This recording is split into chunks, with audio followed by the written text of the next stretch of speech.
Hi everyone, my name's Angelina. 我是 Sugar 张慧琴， I'm 13 years old 现在19岁。 and I come from Canada. From being on the biggest talk show in China 还会唱什么歌？ to being on The Voice of China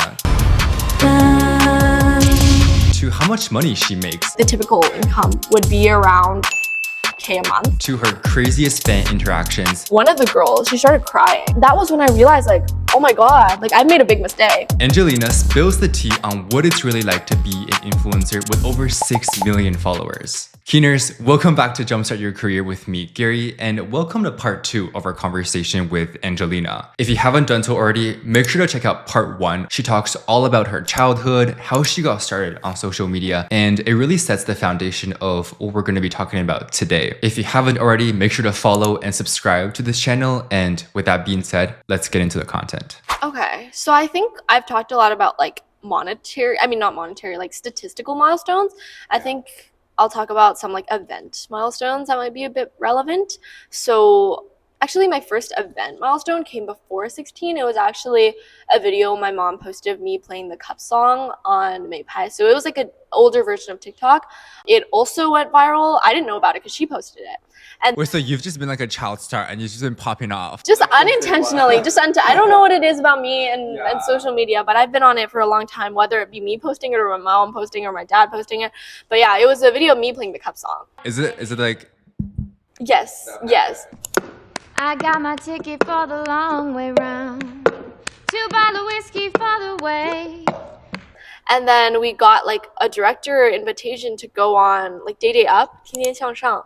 It was one of the biggest like talk shows in China. 第3位竞演歌手是华语少年代表队加拿大重生天籁张慧琴。 And my mom couldn't believe it because she was like, well, everyone else on the show is like celebrities. You're like, you know, you just went viral for one cup song video. How old were you? I was in elementary school, so I think 6th grade or 7th grade. Wow. Yeah, and then I got flown back to China, all paid, expenses, like hotels, stuff like that. And I got to be, so I was really lucky that one of my first debuts was one of the biggest talk shows ever in China. But I don't think I understood what it was at the time because I was so young and I had no concept of it. I never watched the TV show. It wasn't really something I grew up with. You're like, I'm going on the Ellen show of China, but I didn't really know before.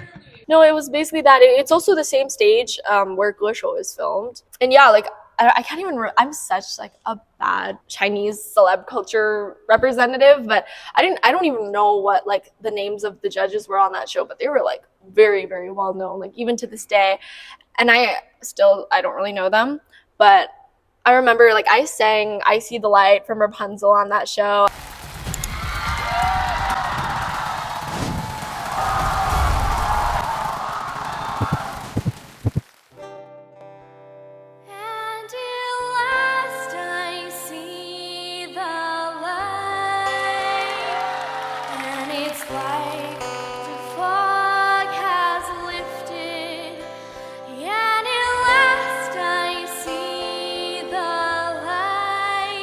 I sang like a trio type of duet.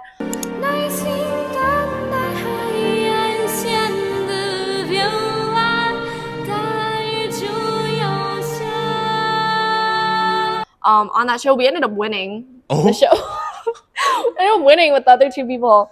Yeah, and then we got like crowned stuff. But first of all, I wasn't very good at Chinese.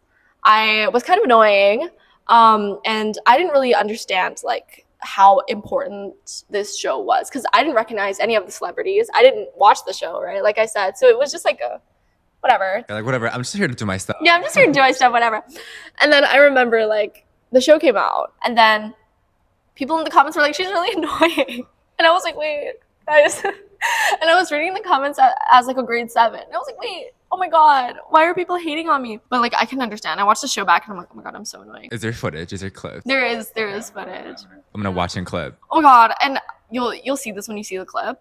Or when you put it on there and people can see. But like before the show, I had like a unibrow when I was a kid, okay? And I had a unibrow when I was a kid, and I was like really insecure about it. Yeah. So then before the show, like without asking anybody, I took like my mom's like leg shaver and I put it like directly like in the middle. Like I like shaved it off.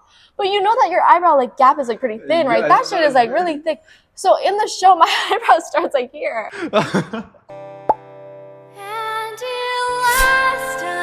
And then I also, you'll see this in the clip as well, but I really liked to do a side part when I was younger. Yeah. Well, for some reason, like I had this theory that on TV you couldn't really tell that I had a side part, so I had to do an extra side part. And then all the producers were like, "Don't do that," and I was like, "No, like it's like trendy, like you don't get it." So on the show, I also have an extreme side part, and every 2 seconds I have to move the hair out of my face. And I was like, oh my god, like this is so annoying. Like I am intolerable. Wait, that is so funny. Anyways, oh my god, if you had social media back then, you would have popped off and gained followers. oh girl, I would have probably like I've probably been hated on as hell. I was so annoying. And also I would keep speaking like Chinglish, which is like a no-no in China because it's like, why are you speaking English? You know what I mean? They're like, what did she say? What is she saying? Like, why is she pretending to be like so westernized? Hi everyone, my name's Angelina. I'm 13 years old and I come from Canada. Your English is very good. And then there were like also judges asking me questions. I was like, I don't really know what that means. Like to be honest, I have no idea what that means. 那你会说这两个地方的话吗？你呀，还会唱什么歌？他为什么每次说话之前？And there was this time, a point in the episode. This was so bad for me. I almost had a heart attack. So basically, we had I think it was 5 kids. So kids similar to me, but they were a lot more famous than me. They were actually like legit artists, but just the same age. And there was a moment where we had to choose like our like mentor from hearing them sing like behind like the screen. Okay, so you can see their face, you can see their names. So it's just like a silhouette of them. Oh, okay. And I was like, I don't know any of their names. I was like, I don't know any of these people. Like, what am I gonna do? And they didn't tell me about this before like the bit. It just happened because it's like assumed you know who they are because they are like the most famous singers. It was like Aling, like Ling Jun, whatever. You're like, still don't remember. I was like, oh my god, it's like actually over for me. And then I think I was like one of the last in line to choose. So I just chose whoever like the other girl said. I was really lucky. But if I was first, that would have been bad. You're like, that one over there. If I was first, I remember thinking like, thank God. Because if I was first, it would have been over for me like on live TV because there was a live audience. My second big milestone, I would say, it wasn't necessarily a big like contest, but it was a big event milestone in terms of like my growth as someone who sings. So it was actually like first month, it was the UofT like Chinese singing competition. My friend really, really wanted to compete in it. And she told me to go with her because she didn't want to go alone. And at that time, like I still had that really big grudge in me. So I'm like, I'm not singing. Like I don't want to compete. But she was like, no, like you have to do it because I'm really nervous if I do it by myself. So I went and I sang. I forgot exactly what I sang, but I sang. And I got like the highest mark in all of the auditioners. Wow. And that included like people who are actually in UofT music. So yeah, I was like, oh my god, like maybe there's something here. And she didn't end up getting in, which is kind of sad. But your friend? Yeah, she ended up getting in. Getting into what? The competition. She didn't get in? Yeah, because it was the audition. There were like 1,000 people auditioning. They only accept 10. It's a big show. It's like a production. It's like one of the UofT like production. So it's in one of the big theaters. So you have like hundreds of people auditioning and they only accept 10. So that's the final one. I was the only person who was also not in the music club. Like I was a random, basically. The other 9 were people who were already in the club. So they've been in there for a while. So I was completely new. You're like, I picked up this microphone for the first time in 4 years, saying something, and then boom, boom, boom, like 10.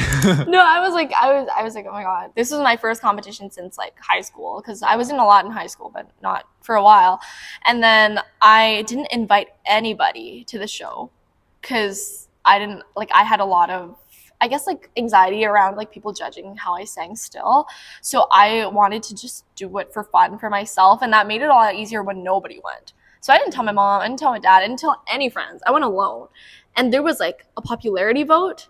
It actually determined like 50% of like the votes was a popularity vote. Oh, okay. And I was like, oh my god, like I'm gonna get eliminated. And I ended up getting second place in that entire show. 好，那我们获得最佳人气奖的是张慧琴 Angelina。好，我们有请颁奖嘉宾乐声娱乐 Alex 袁。那也有请摄影师为我们合影留念。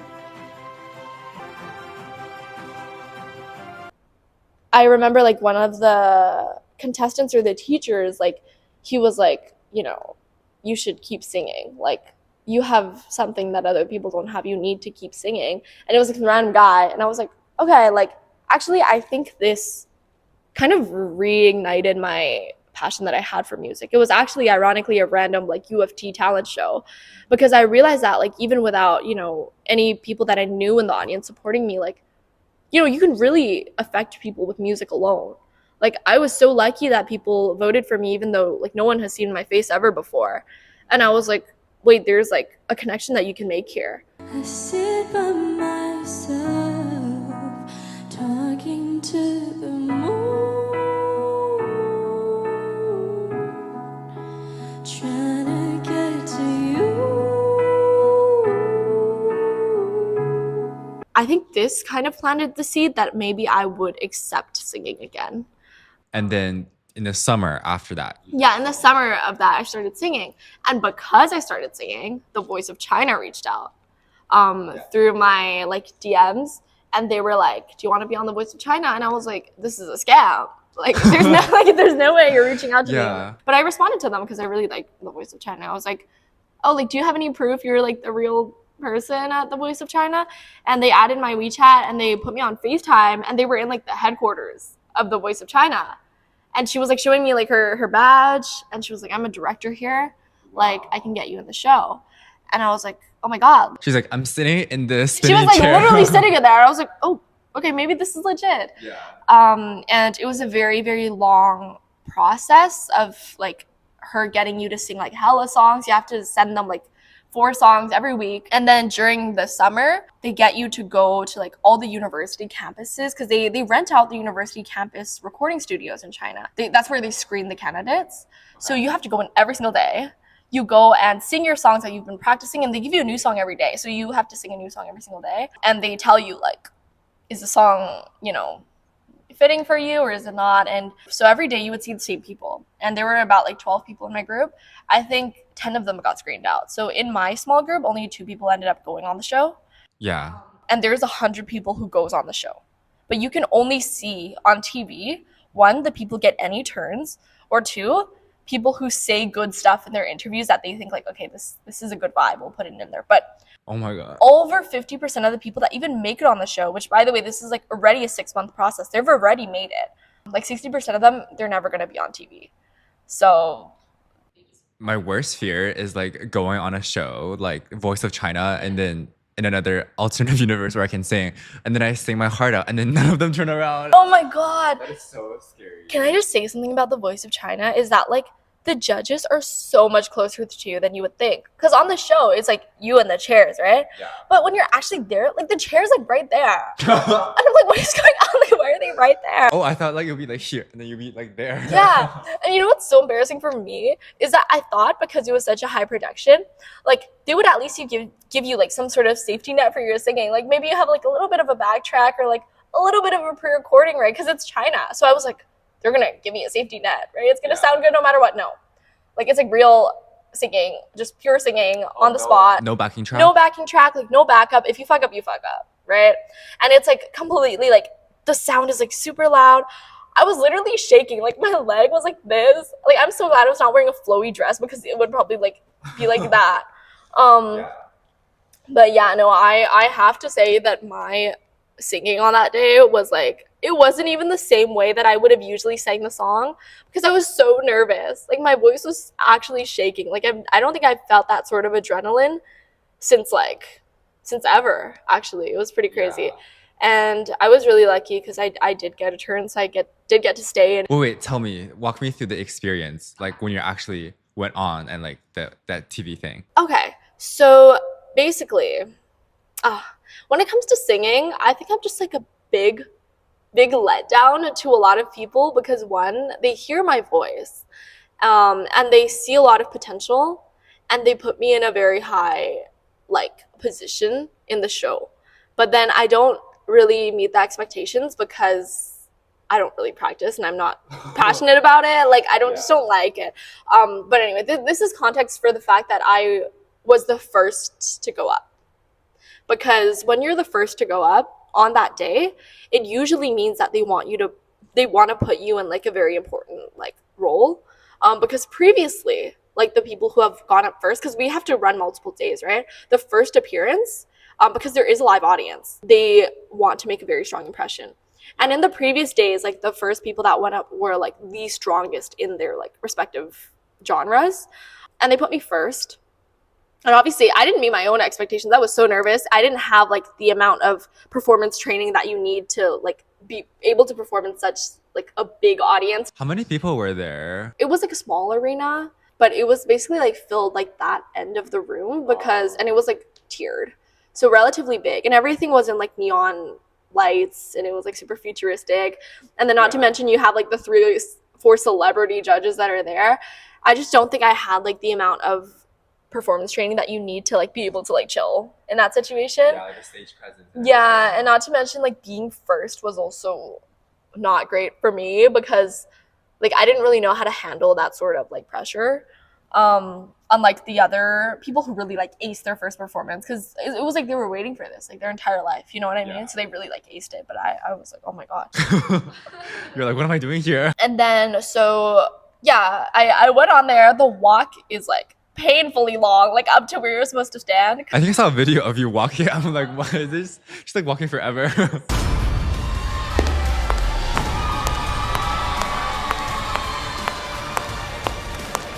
So like embarrassing. Like I had to walk that, you know, when you're like about to meet your friend and you guys are like walking towards each other, but it's taking like painfully long. Yeah. Like that's exactly how it feels. Like I was like for like a minute. It was like, oh my god. And then yeah, I was just chilling there. And then we have a lot of rehearsals as well. And I guess I wasn't confident also in the sense that the final rehearsal is like you have to sing with a live band in front of all of the directors of the season. So it's like 3 rows of like middle-aged men. And at that moment, it's like literally the Coliseum. Like they can give you the no, like there. Even though you've been like doing this for like 6 months, like they're the final say. So you get one chance in front of like all the directors for them to like give you the go to go on the show. Yeah. And during that production, like, I mean, during that test, like my first run, I forgot like the lyrics for one of them. For one of the sentences, but I got really lucky because they let me redo it. I'm not really sure what it was about it. I think they just wanted like a little girl that did social media on the show. Yeah, because you're like famous. Yeah, it was like good like story, I guess, or whatever. So they gave me a second chance and I was able to get on the show, but that was like before we actually went on the real show. And I was like, oh my god, I'm gonna forget the lyrics, you know, like I did during rehearsal. Yeah. And then after the someone turns and your music ends, they're gonna have like this sort of discussion. Yes. I've seen it when I was little.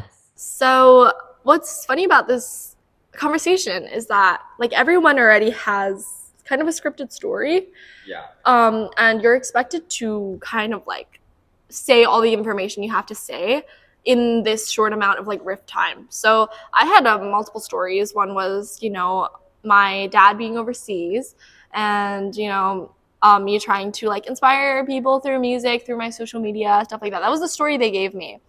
They gave you a story? Yes, they give everyone a story to make sure like everyone is like different and you're like putting out through good vibes. I thought you make up your own story. No, so you actually have to like, they give you your story and you have to like mock interview with the directors like every day to make sure that you get your story right. You're like an actress. Yeah, you're like, everyone has their story, and I had to like, because we've rehearsed so much, I had a lot to say. But then the thing is, like, it's really up to you when you say it, because like the judges, they don't know about this. So you need to find like, where can I start talking about this? Where can I start? But like, I was so surprised that first of all, someone turned. Second of all, that I was seeing like these celebrity, you know, judges for the first time. I completely forget that I have stuff I need to say. So they're like, oh, like they're talking about like stuff, right? And I'm just like, yeah, I go to UofT, like I'm in a business, whatever. Hello， 导师们好，我是 Sugar 张慧琴，现在19岁，在多伦多大学上商学院。然后上学以外，我是一位短视频博主。Oh, wow. And then the conversation goes by so fast because I'm like daydreaming at that point. And they're like, okay, thank you, bye. And I was like, wait guys, like I watched it. Wait guys. Wait, hold up. So yeah, like I didn't end up saying like the stuff they scripted for me, and like the director in front of me, she was like really angry because it was like an important story for the show about like your dad being overseas, and like because my song when you play it is called 你的家, so you're home.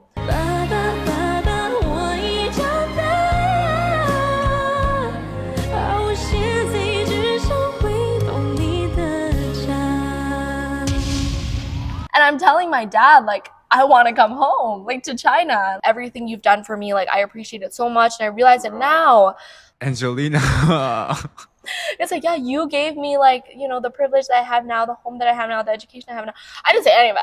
And those were the lyrics in the song. So now it looks like I randomly sang that song because I didn't even bring up anything. And then my director was like, girl, what the hell? After that, we kept going on with, like, the song choosing process. Now how it works is you're already on the stage. And as long as no one chooses to PK you, or if you just don't get picked at all, you can survive until the next round. So each judge, they only have like 6 spots, right? So once that fills out, the rest of the 100 people are going to come. And if they get any turns, they're going to like 1v1 you. So now we're learning like 1v1 songs. And basically, right before the last day of the cutoff of moving on to the next round, I get chosen by this group of 2 people. So it's like a 2v1 basically. And then I sing like Part of Your World. When's it my turn? Wouldn't I love to explore that shore up above? I get eliminated. Sorry. And then I get saved by one of the judges. So they have 1 spot to like save you. Okay. And then they're like, they really want you on the show. Yeah, they're like, we're not letting her like get eliminated. I'm like, period. And then here's where I fuck up in terms of like elimination. Okay, so when I get saved and I have to PK for a second time, they give me like. Oh, I thought you just get saved. I didn't know you. No, you have to like do it again. I'm just like stuck on the stage. I'm like, oh my god, like this is hell. And then they show me a picture of a girl, and they say like PK her. And you're gonna win. Like we want her on the show. And then, but it turns out like she is like one of my best friends on the show. And like because we've been in like this campus for about like 3 months now, and you're with them every single day, or like 2 months now. You can imagine like, you know, you have like an actual friendship here, right? Because you've been living together for like 2 months, and you spend like every day except filming together, or like during filming too. It's just she's sitting on the other side, and then. But they don't give you any time to think about it. So you have like 30 seconds, right? She brings me off stage. She shows me the picture. She's like, choose her. I go on stage. And then they're like, so who are you going to pick? I look in that direction and I don't pick her. I pick another girl. You rebel. Sorry about it. Like, I didn't know it was that serious. Like, I was like, okay, I'm going to like pick someone else. Oh my God, Angelina, you're... I picked another girl. And then obviously like they eliminated me because like, what the hell? You know what I mean? And I also chose the one girl who I didn't actually know personally. Yeah. And she was like a Chinese opera singer.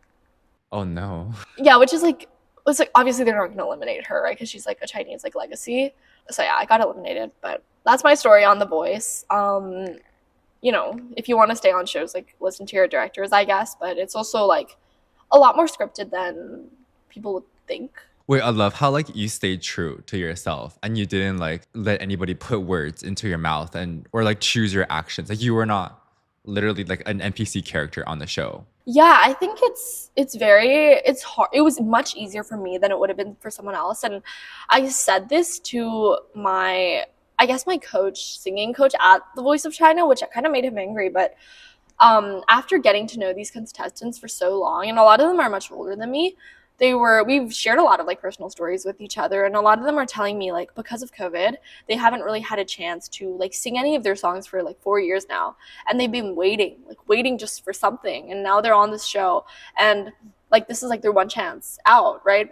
Because like they're older, they're like 25 or something. You don't have that much time as an artist to pop off anymore. And you already popped off. Yeah, but like, and they were, I don't know, it was kind of sad to witness because they took it so much more seriously than me, and a lot of them never got turns because you witness them come one by one and none of them get turns and they go back because there's only 4 judges. Each judge only has 6 seats. So with 100 contestants, they're actually very like selective. And you see these people that you've spent months with and they get nothing, and you are under the impression that they're much more talented than you. So I think I was under very intense like imposter syndrome. Like I had like huge imposter syndrome during that show because you are surrounded by people who are insanely passionate about music, and they work their asses off to like make their own original stuff, and they've worked their asses off to be here. And I got, first of all, invited because of my platform. I'm not really even known for music on my platform. I just started doing it. And then 3, I really have nothing to gain from this show other than publicity because I don't want to be an artist.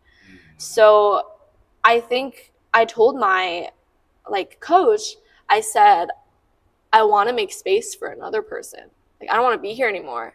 Like I don't think I should be one of the 6 people because I was stuck there until the very last day. So I was there for the majority of the time. Just no one was picking me. I don't understand why, but no one was picking me. So I was stuck there. And then every single day we would have lessons and I would say like, I want to make space for someone else. And he was basically like, you're so lucky to be here. Like the fact this wouldn't even turn for you. And like, he was like, you have a very good voice. Like he said like explicitly, if someone else who had the passion had your voice, they would be able to go very far in this show. Like we had like a very unique relationship, me and the teacher. We like often bantered about like me not wanting to be here, but then he would like take extra time like out of his way to like give me extra lessons and like really like get me to like sing my songs well. And like even days where he would teach like no one else, he would like get me to go and like tell me how to sing because he thought that I could go really far. And I like cried on stage at some point because I realized like when I lost, like when I chose the girl and I ended up losing, right, I realized that he was like watching from like the side, and he wasn't like, he didn't do that for anyone else, and he had like come out of his way like outside from the backstage to come and watch like my PK with her. And then I kind of regretted my decision in that moment, in the sense that like even if I didn't believe in myself, that someone out there did, and I probably let him down because he believed, you know, that I could go further. But at the end of the day, I don't really regret my decision, but it's just like it was interesting to see that, you know, people can believe in you even when you don't believe in yourself, and it's important to keep that in mind too. And sometimes like, you know, being too careless about something is a bit selfish in retrospect as well. Yeah, oh my god, that was kind of deep. Wow. I guess like being on these shows, you really do learn so much about life and yourself and like just like the world as well. 100%.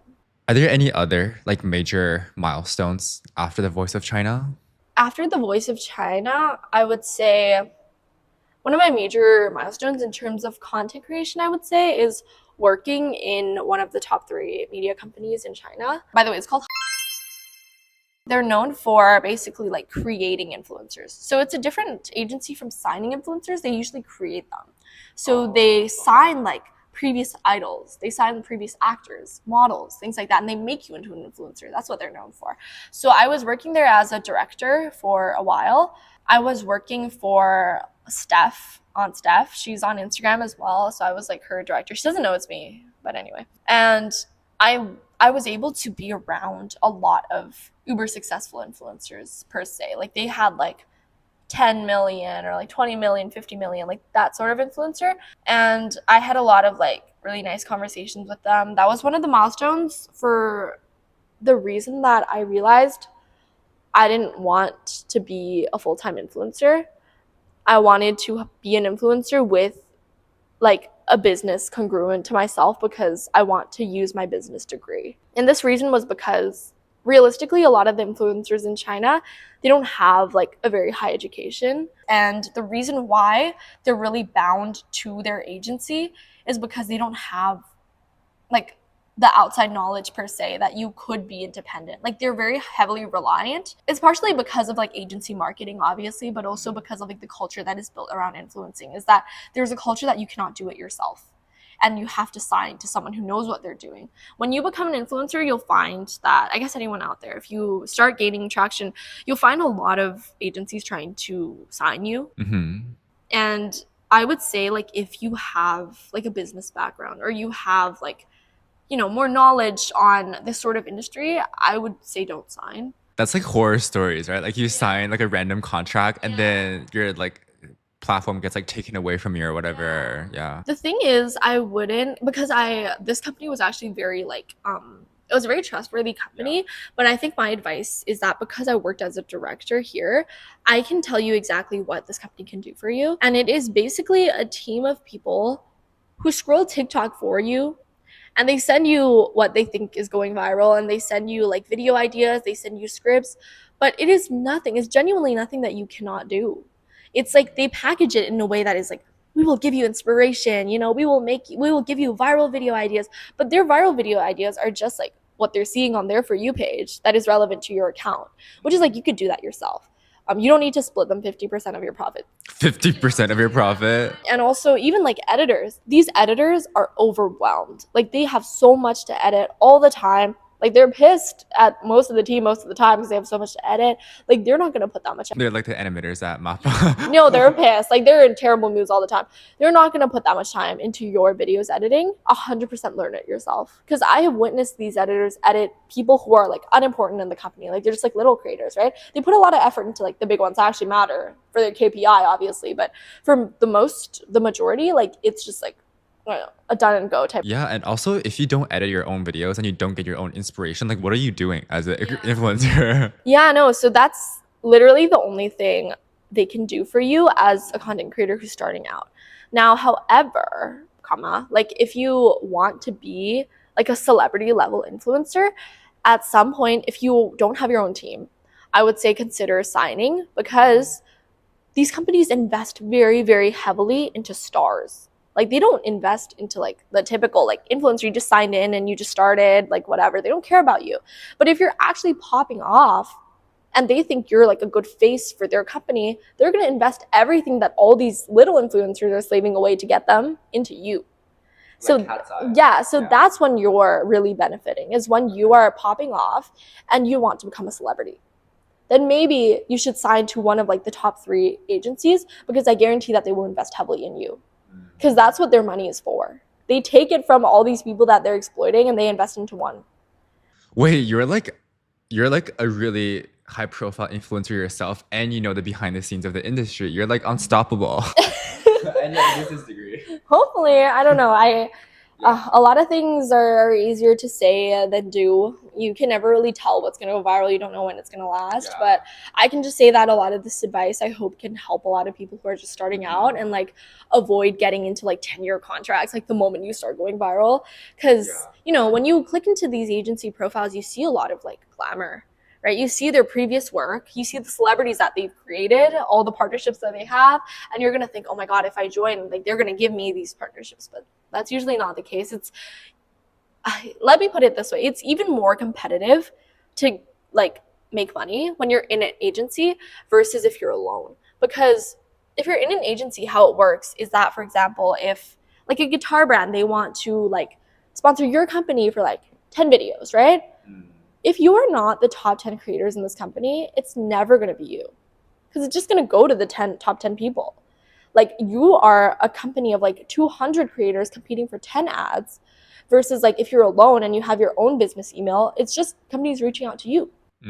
Right? So what I experienced as someone who signed to a company very early on for like a month is that when you, they have a trial period, but I did have to pay them $5,000. Oh, okay. But yeah, termination is crazy. Termination contracts are very, very crazy. And that was just for like a month. So anyway, what I realized is that even as like a 600K creator, like being by my own, I would at least get ads. Like they weren't like expensive ads, but I would get them. Yeah. But when I was in a company, I would get none. Literally none, because it would never get to my stage. Like people at the top would just take it. Right? So I'm saying like an agency genuinely only benefits you when you are one of the top creators. When you're already a top creator and you want to, okay. I guess like the last question that I want to ask you is, and this is probably what people are kind of curious about, but how much money do you make? Yeah, so I guess my monetary counts only apply to first of all, if you are working on Douyin, which is like congruent to TikTok. I'm not sure if it's exactly the same, like it's comparable to TikTok because I haven't really made that much money on TikTok. So yeah, this is just measurement for Douyin. And for reference, I have, I think, 3.4 million on Douyin. So if I was in my home country of this app, I would expect like the typical income would be around like 30 to 40K a month. Dollars? Dollars. Okay. But there's multiple channels of making money, and the most basic one is sponsorships, obviously, but then you have like live streaming. So I've live streamed like very minimally because I don't really like live streaming, but I know from like previous live streams that with the live stream you can make up to, for my follower count in my engagement, like $400 an hour. Oh, that's pretty good. It's pretty good, yeah. So if you know how to live stream is a big like money maker. But one, I don't really like yapping. I don't really like, you know, engaging with my audience in that way because it feels very superficial to me. Like, thank you so much for like the rocket or whatever. I just don't like that. It's a little weird, so I haven't really done it. But that's just a thing that I personally am not comfortable with. But I like, for the people who are more extroverted, more talkative, it's 100% like a channel that you could really get money in. And then another thing is, for example, like collaborating with brands to come up with your own, like, you know, stack or clothing, your t-shirt or something like that. So that is also like a huge channel because I've been approached with similar things like that before. And it's like, for example, like a t-shirt, they give you 30% of all profit. So if you can imagine like a t-shirt is like 50 or something, you can get 30% of that. And if you have, you know, make like 5,000 sales, that's a pretty big number. So there's a lot of money. That's a lot of money. So 100%, if your goal is to make money, there is a lot of channels that you can open that I'm not opening because I don't know, as someone who just really values like long-term growth and like trustworthiness, I don't really want to go all out on all of the channels. But I think there's definitely a way to go about that. So if you are really wanting to look at like the highest potential of it for someone of my like platform level, I would say like you could make up to like 100K a month. If you really wanted to. 100K a month. If you really wanted to go out all out on everything, right? Because we're only talking about one platform, that's Douyin. If you really monetize Xiaohongshu too, if you monetize TikTok, if you monetize Instagram, that's a very scary number, right? But it's like, do you have the time or the team or the mindset to do that? Yeah. And I think at my stage, like, I want to have a very clear sense of who I am and who I want before I really like exasperate my audience on opening up everything. Because I think that's very unsustainable. And it's like, if you don't have a path or a vision for where that's going to go, it's just going to backfire on you. And like lose everything afterwards. Yeah. And I think the misconception that people have of social media is that you can make a lot of money in the long run, but it's all very short run type of gain, I would say. Like I said, when you do social media, like you start pretty early. So if you were someone like me and you maybe started touching it during the beginning of high school, you can only imagine the amount of time investment you have already put into it up until now. So if you put that time investment and think about how much you're making, the return on investment is actually extremely low. I think that's just a bit of clarification on how profitable people think social media is, because you only see the peak of it. You don't see like the bottom of the iceberg, the amount of time, the amount of investment you have already put into it that's led you to be able to make like 40K a month, for example. Because this 40K a month is maybe like your 8 years of work versus like a university job where like it's like 4 years of university that gets you the job, right? But like for something like video making, I find that a lot of creators, they started when they got their first phone. Yeah. And like the other question is, this one, I don't even know. I don't know how people are going to feel about this, but every time I hang out with you, I feel like you always get so many like fans or people that follow you, like come up and like introduce themselves and be like, oh my God, like, hi Sugar, like, hi Angelina. So like over the years, what has been some of the craziest interactions with fans that you've experienced? So let me think. Well, actually, it was pretty crazy for me because I, like a lot of other influencers, went viral during quarantine, where you are never recognized. And then suddenly quarantine is over and your life from before 3 years ago, before COVID, and then after COVID, it's like, why are people suddenly recognizing me? Like, I thought I was like, you know, I thought these worlds were intertwined. I thought it was online and in person. It wasn't like interconnected. And then I went back to China and I casually posted on one of my videos at the very end, I said I'm gonna go to this anime convention. But the thing is, like the day of the anime convention, I was like, I don't really want to go. So I didn't go. And then I got a lot of DMs suddenly. They were like, where are you? I've been looking for you the whole time. Like, I don't know where you are. And then that was when I realized, like, oh my God, like I made a big mistake. Like I have real influence and people are going to go to these places because in the hopes of meeting me. I can't just be like, you know, it's not just an Instagram story, you know, like see you guys at 2 and then I don't go at 2, like that's like whatever, right? Yeah. But it's like these people like, oh my God. So I pull up to the anime convention. You're like last minute dress up. No, they're literally closing. Like everyone's leaving. And I respond to like these DMs one by one. And I'm like, I'm by the exit. Like, where are you? I'm by the exit. Whatever. Wait, why is that kind of like a little bit like unsafe to like message these people like, I'm here? Yeah, no, but that was like my first like fan interaction ever. Because I went from Canada. Because at that time I didn't have TikTok or Instagram. Yeah. So there was no way anyone here would recognize me. So China was different. And it was the first time I had like real interaction with fans. So I really didn't want to leave that sort of impression on people who came to see me. So I responded to them one by one, but obviously a lot of it was too late because the convention was like 8 hours and I didn't pull up until like the last minute, literally. So a lot of them left, obviously. And then, but there were like 3 people that like came to the exit to wait for me. And then one of the girls, she started crying and she was like, I traveled like 7 hours to be here. What? And I was like, holy shit, like, I'm so sorry. Like, I was like apologizing. The other 2, like, we took like a picture, they like talked for a bit and then they left because they were like 2 together. They were like a couple, I think. So they were chilling, they were okay. But the other girl, she was crying. She came here alone and then she like didn't know what to do for like the last 8 hours. And then we ended up like having hot pot together. Like I took her out to a mall, like I bought her a lot of food and then we ended up having hot pot together. So it was like a one-on-one fan interaction. And then I brought her home. I like called her Uber, Chinese Uber, and then made her go home. Yeah. I think that was the first time I realized that people cared about me as an influencer and like they really resonated with something that I have been doing. Because I'm like, I don't know who I would travel 7 hours to meet. Like maybe Nigahiga I would do it, but like other than, right? I'm like, I don't know who I would do that for. And I met her again this year, actually, because she's in the same like area that I'm in. So I invited her out again.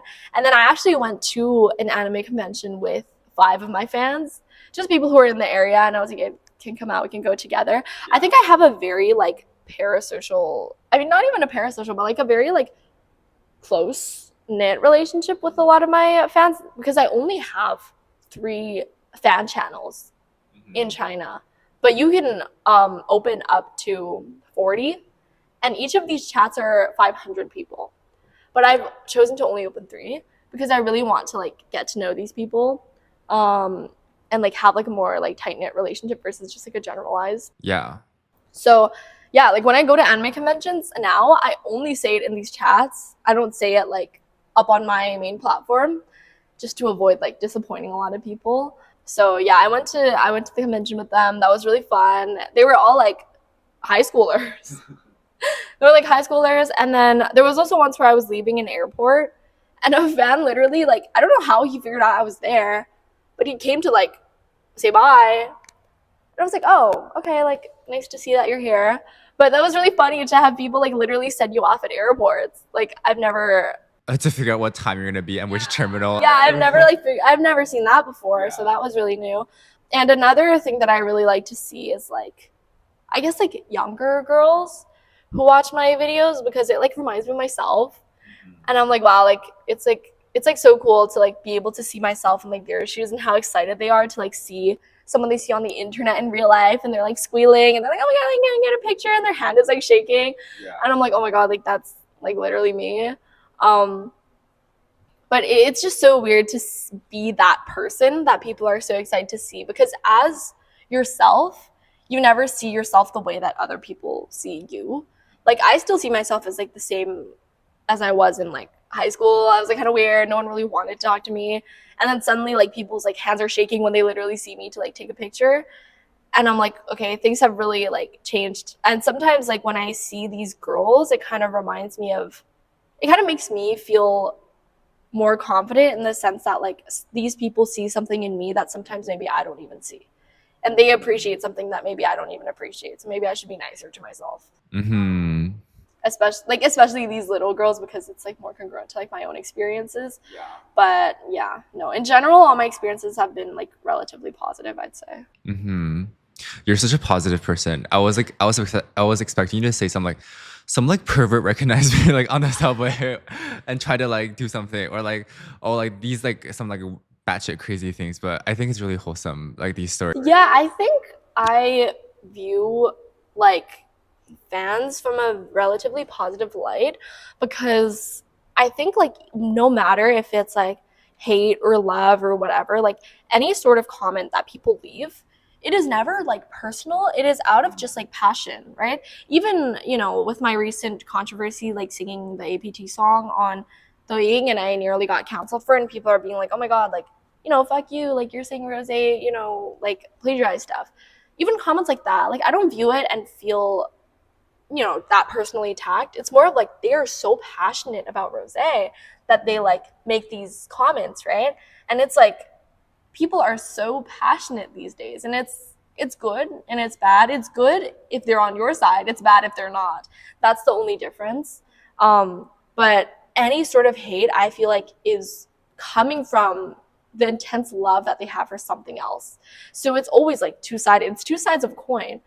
You know, how strong hate is just means how strong the other side of love is they have towards something else. They feel so offended because they love that thing so much that you have somehow like tainted it.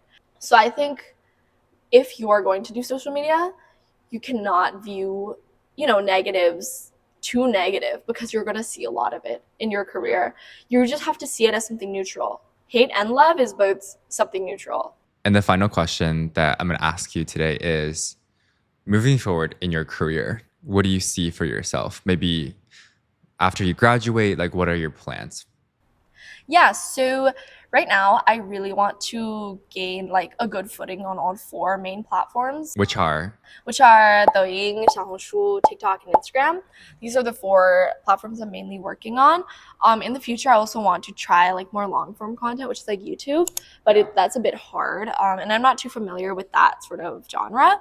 I'm also working on another really exciting project. It's like kind of a clothing brand, not really congruent with merch, but like a more actual wearable clothing brand, specifically to release in North America first. Yeah. Because I feel like, you know, I've lived in China for a while, and a lot of the fashion there is like really great, and I think I really want to combine like Chinese, more like East Asian fashion trends with like the quality that North America really expects, because China is because they're so like fast fashion oriented, a lot of the stuff is known for having like not the greatest quality and things like that. So I want to bring that option to North America, like the sort of like fashion with like the quality both. So I'm working on that, and it's kind of a unique clothing concept because I have a lot of like reoccurring character personas in my videos. Like I have a red-haired girl, I have like a black-haired girl, and they're very different. And my clothing brand is going to be something similar to using these characters to really like reflect their styles versus like using me as sugar to reflect their styles. So it's going to be like a virtual influencer type of brand. They're going to be... That's so meta. Yeah, it's kind of meta. So they're like virtual influencers. They exist in their own right. They're not me. So that's what I'm working on, and you know, planned releases in summer 2025. Yeah. So I'm excited for that. Great things take time. Yeah, great things take time. A lot of planning right now. But yeah, the goal is to, like I said in the beginning with the monetary channels, is to open like, I always have like the advertising one, the traditional advertising one open.